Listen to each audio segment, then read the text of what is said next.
Please welcome CEO and co-founder for Tripadvisor, Stephen Kaufer, in discussion with Skift Senior Research Analyst, Seth Borka.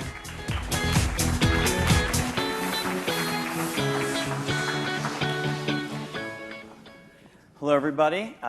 Thank you for sticking with us this afternoon. Steve, thank you so much for joining us. My pleasure, absolutely. I'll just remind everyone, I think we're going to try and take some questions with the session, so if you want to submit them online, we'll try and get to them at the end if we have time. Perfect. Steve, I want to start talking a bit about the elephant in the room, which is Tripadvisor Plus. So that is your travel membership subscription club, $90 a year, and you just made some changes to it this week, right? Yes.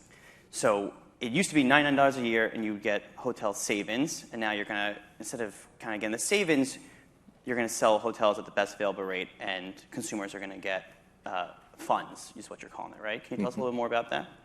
Sure. I would say consumers are actually likely to be getting the same savings, just at a slightly different time. So we did a bunch of research on how we could make our product better. This is what we do all the time with all products. And over the past few months, we've figured out a few things. One, choice is really important. We want to be able to offer as many hotels with as much savings as we can. Two, we want to extend the engagement with our travelers so that they appreciate not kind of just a bit of money savings here, but also kind of expand the imagination. What can they do with this money that they save? How can they... Our mission is, how can we help them, make them a better traveler? And we still think, we're absolutely convinced, this program is a fantastic way to do that. So the changes, in a nutshell, is instead of the instant discount up front, we're putting that same discount back at the end of the stay. So after you get checked in, again, this is the vision for the product, it's not launched yet, after you check in, vacation funds get deposited to your online wallet, Tripadvisor, and then you get to spend them in any way you want. Great if you want to spend it on extending your hotel stay, if you want to spend it on taking a private tour, if you want to use the hotel spa, if you want to eat at a great restaurant, all wonderful things. Some of those things you can kind of buy and do on Tripadvisor, but it's also an open program so that you could take that money that our marketing dollars that we've given to you and pull them out as cash at any point after check-in.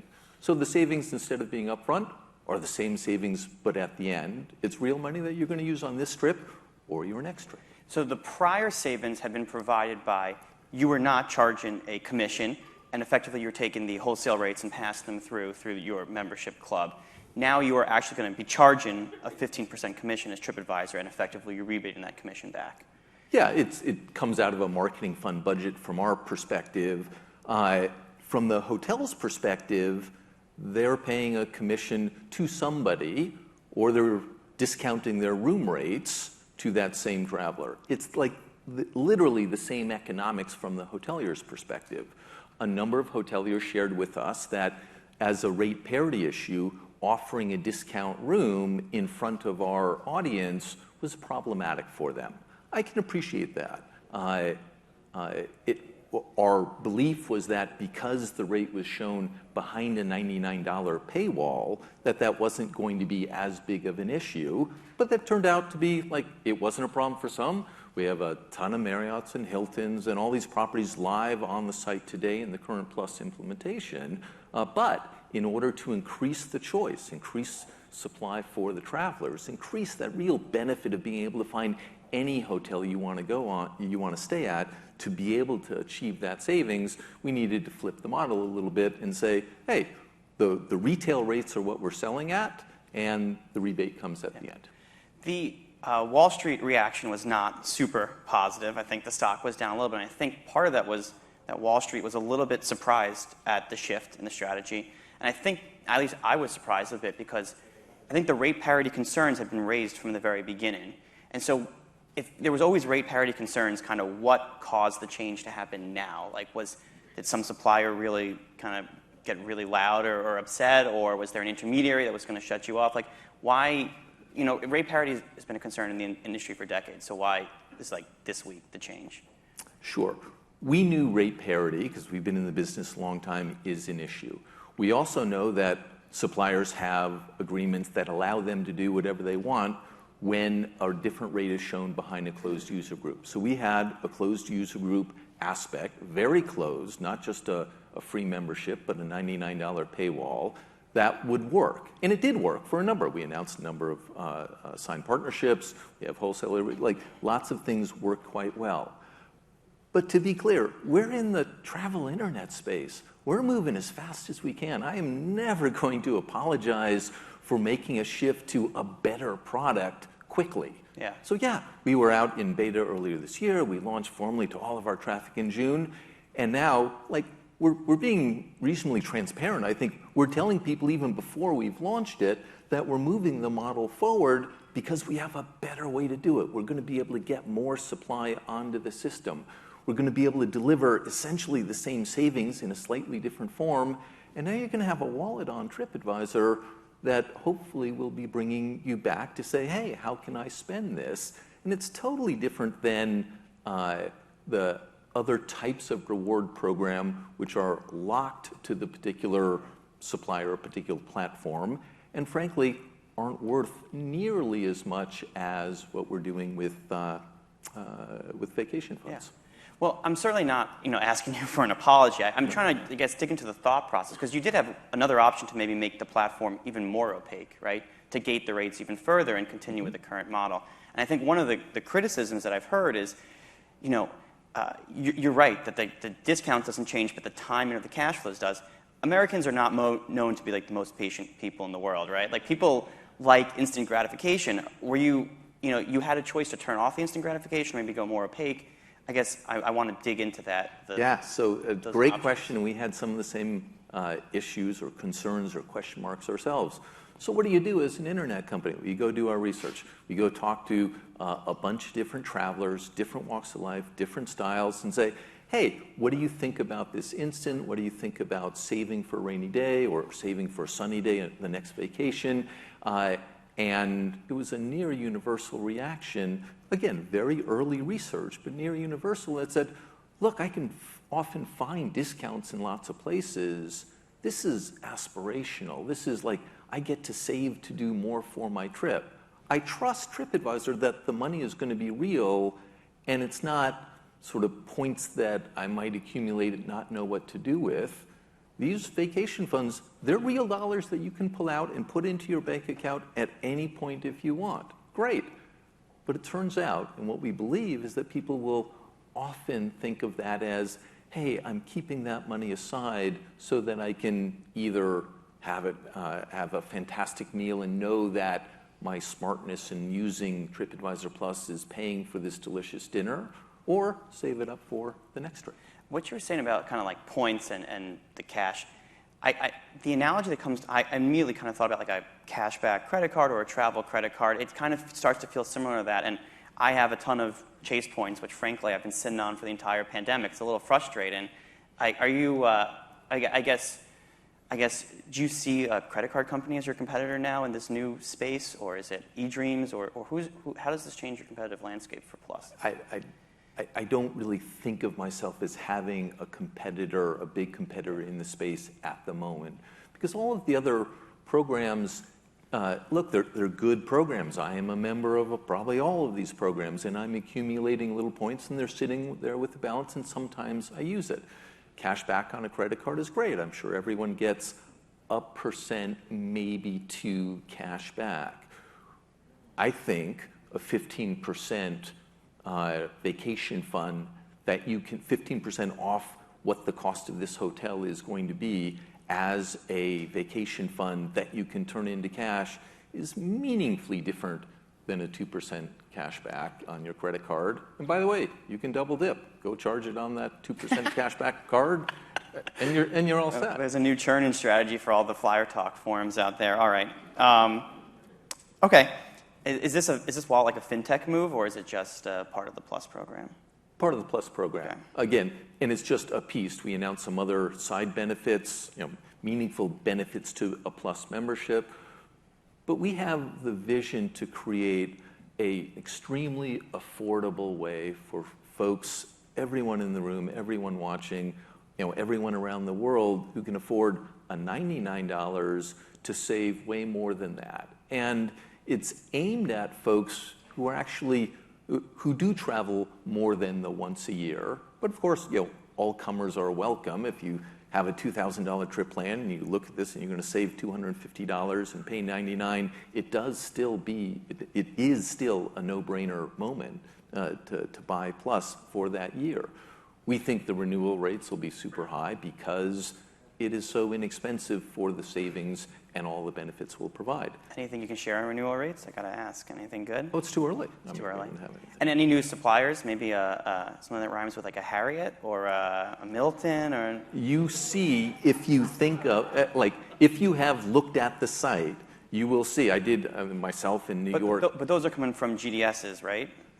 Customers don't care where the supply comes from. I was looking in New York yesterday, a stay in November. There's a Hilton, there's a Marriott, there's everyone, and the customer's getting a meaningful discount on those properties. I guess if the customer doesn't care and you had Marriott's already via the GDS, but you're making this change to be more friendly to suppliers, isn't the point to get direct connections?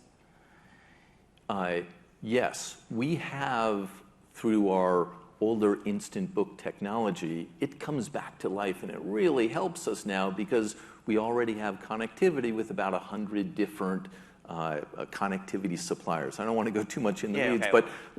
But we have a program that enables us to bring thousands of more independent hotels online instantly, not through the GDS. And all of the small brands, the bigger brands, the independents, they'll use the GDS if they want to. Great, they have a connection, but they often prefer other connectivity providers, of which we now have working, again, probably close to 100. All right, let's shift gears. Let's talk about Viator, tours and experiences. You guys are probably the biggest online booking site in tours and experiences. And I heard on your earnings call you're back to 2019 levels.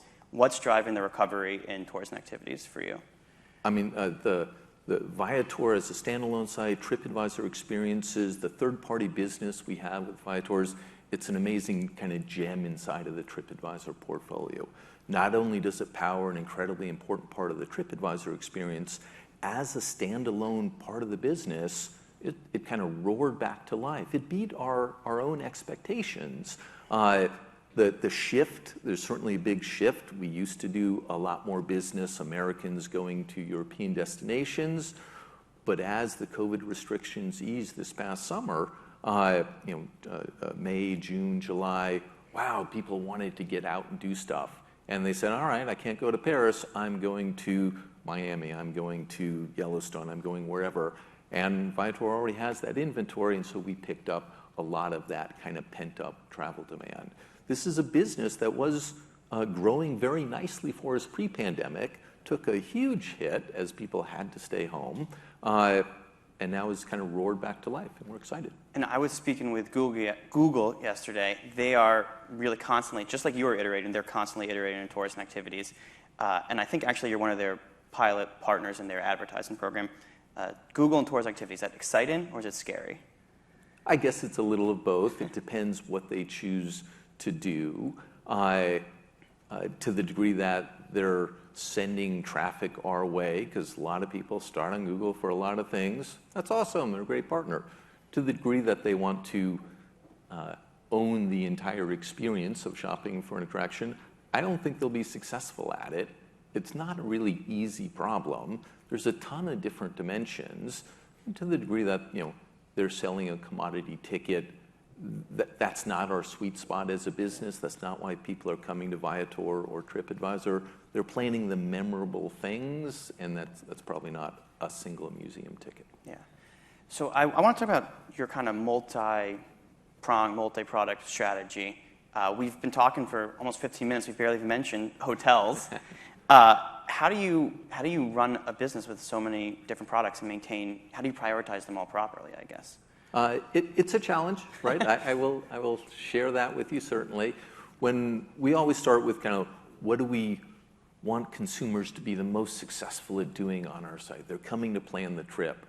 Hotels is a really important part of that decision. It is absolutely core to the benefit that so many travelers get from Tripadvisor. It's the reviews, it's the photos, It's the meta auction. It's the ability to discover whether this is the right hotel for you and whether I can afford it and whether it has kind of the right room combination, and to know whether I have to go spend the next half hour shopping around the web or whether, thank you, Tripadvisor, you brought all the prices together for me. So like we're extending that model and say, hey, and now another option to purchase this hotel is through Tripadvisor Plus. This is another way you can kind of up your travel. But hotels are core. When you think of the other things that everybody does, it's that things to do. They do stuff on their trip. And so attractions has to be super important. Dining, we have one of the best restaurant databases around the planet. We're the leading restaurant review site in so many countries. So those have been our three major kind of pillars, and they've served us pretty well. Yeah. Is there anyone that you're most excited about? Or, I mean, I'm not to ask you to pick your favorite child. Exactly. You can't do that. Okay, I can't do it. TripAdvisor sits in a lot of consumer sentiment data. 460 million plus monthly users, something like that, maybe. More than that, yeah. More than that. What are you seeing in sentiment-wise in terms of, did the reopening of American borders, is that a big boost? Are you seeing anything exciting to tell? Yes, so we have kind of like data from what people are actually doing on our site now, and we have survey data because we're always asking various segments of our audience. And the great news is that as the restrictions have eased over the summer, boom, there was so much pent-up demand. We saw our kind of hotel revenue and click levels above 2019. Yay. Attractions climbed above 2019. Again, looking at our U.S. travelers. As Europe was more in a tougher lockdown state earlier part of the summer, much less there. As those restrictions have eased, as vaccine rates have climbed, we've seen Europe shoot back to life. It's been really good. Those are, when we think geographically, kind of U.S. biggest part of our North America, biggest part, Europe secondary, Far East or Asia tertiary. And so that hasn't recovered as much. Those big international trips aren't happening from those source markets at the moment. COVID will be over at some point, and we expect that will certainly recover. Sentiment, how is vacations kind of changing? What we're hearing, again, this is as much from survey as from, well, two other points. During the pandemic, there was a lot of activity going out for outdoor activities. It was camping, it was smaller cities, it was beach, and places like New York and Chicago weren't on the top 10 list of where people are going. That's now flipped. It's mixed. New York, Chicago are super popular. Again, back up into the top 5 or top 10 in terms of destinations. And then you have what are people doing on vacations? And here's where some of the sentiment research comes in, where people are caring more about the type of thing they are actually doing in a destination. It's not about visiting Paris, it's about visiting Paris and the tour and the activity. And kind of, we all know that, but we can start to see that by way of actually booking capabilities. And when we ask people, they talk more about booking tours and booking activities. That theme of purposeful travel that we've heard a lot on this conference. Yeah. I don't know if you remember, we spoke in August of 2020. I was sheltering in place, and your quote to me, you were very optimistic at the time. You said, nobody's going on a Zoom vacation. That's what you told me in August of 2020. Yeah. And I think in retrospect, it was pretty prescient that you were a big believer in travel's recovery. We're starting to see the recovery kick in. What do you think? How's travel going to change post-pandemic? As it fades, what's going to be different?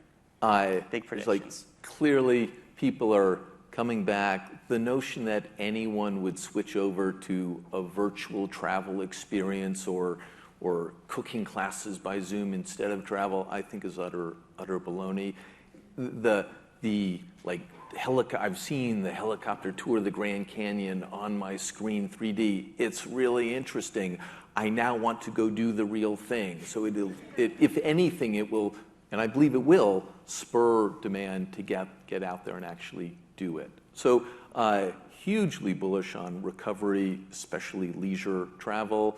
I do think the experiential part of it is going to be gangbusters in terms of new options. People will be really caring about what they are exploring, seeking great guidance for what to do it, provided by us and others, of course. Yeah. It's going to happen. Great. I'm glad to hear it. I'm sure everyone in the room is glad to have it. Steve, thank you so much. We're at our time, but I really appreciate you coming to join us today. My pleasure. Thank you for having me here. Steve.